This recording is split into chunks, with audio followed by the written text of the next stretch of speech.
अस्सलाम वालेकुम नाज़रीन, welcome back to our channel. आने वाले एपिसोड्स में आप सब देखेंगे कि फराज शाज़िया से शादी कर लेता है। वो साइका को इस बारे में बताता है तो साइका साफ मना कर देती है कि आप जाके उसे मना कर दें, भले से कुछ भी छोटा मोटा कारोबार कर लें, चाहे घर में फाके पड़े या कुछ भी हो, आप उससे शादी नहीं करेंगे। तो फराज सोचता है कि सोने की चिड़िया है, ऐसा मौका कभी कभी मिलता है। जब किस्मत मुझ पर मेहरबान हुई है तो मैं क्यों फ़ायदा ना उठाऊँ इस मौके से। और वो साइका से छुपकर शाज़िया से शादी करने का इरादा कर लेता है। पर उसे साइका का भी ख्याल आता है कि एक तरफ साइका और बच्चे हैं और दूसरी तरफ शाज़िया है जिसके पास बहुत दौलत है। तो वो बोलता है साइका ने भी तो हमेशा मुझे दबा कर ही रखा है, कौन सा उसने मेरी सुनी है।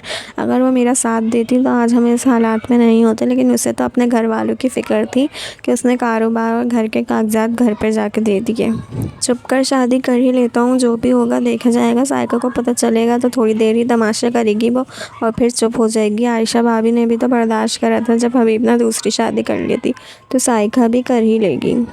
यहाँ पर फ़ाखर का भी दिमाग ख़राब होता रहता है। वो अपनी जिम्मेदारियों से दिन ब दिन भागे जा रहा है। वो दोबारा से आमना के चक्कर में पड़ गया है। इस मौके से रायला भी फ़ायदा उठाती है और फ़ाखर का ब्रेन वॉश करती रहती है, क्योंकि फ़ाखर जितना ही घर और कारोबार से दूर होगा इतना ही इन लोगों को फ़ायदा मिलेगा। कल के एपिसोड में आप सब देखेंगे कि अनाया की सालगिरह होगी, लेकिन फ़ाखर वहाँ से चले जाएगा क्योंकि उसे इन सबसे कोई इंटरेस्ट नहीं होता। दूसरी तरफ हबीब भी बहुत परेशान है कि मैंने सोचा था इन माँ बेटी से पैसे निकलवाना बहुत आसान होगा, लेकिन ये तो मेरी बातों में ही नहीं आ रही। एनी और आयशा को मैं जितना सीधा समझता था, ये लोग इतनी सीधी नहीं है। एनी और मेरे बीच में आयशा दीवार बनकर खड़ी हो जाती है। आयशा एनी से बोलती है अपने बाप की बातों में मत आना, ये प्यार का धोखा दे रहे हैं।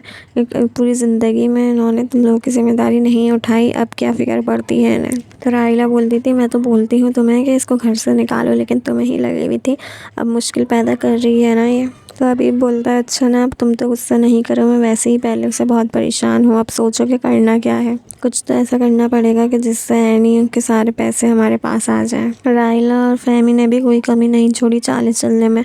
वो एनी और फ़ाखर को अलग करके ऐमन की शादी इससे कराना चाहती हैं। ऐमन भी रूप बदल बदल के फ़ाखर के सामने आती है।